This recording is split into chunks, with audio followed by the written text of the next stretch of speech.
Hello साथीहरू, सन्चै हुनुहुन्छ? बाहिर झ्याम झरी लागेको छ, भित्र आज मेरो यस्तो बन्दैछ। ल मैले आज चाहिँ रोस्ट बनाउँदैछु।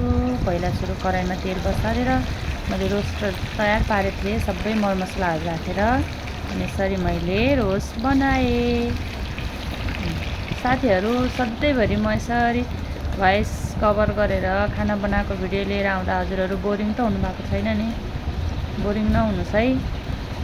अब यस्तो नयाँ भिडियोहरू मैले फेरि लिएर आउनेवाला छु। बोरिङ नभइदिनु होला, हेरिदिनु होला, फुल भिडियो वाच गरिदिनु होला है त। ल यसरी मेरो रोस्ट तयार भयो।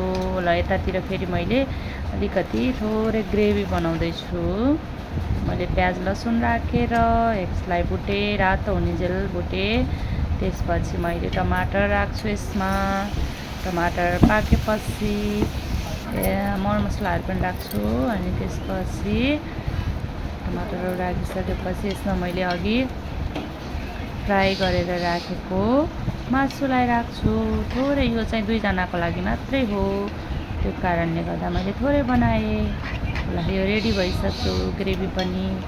ल बाहिर बर्खा लागेर चिसो मौसममा तातो मासु रोस्ट खाने भए आउनु होला। Thank you.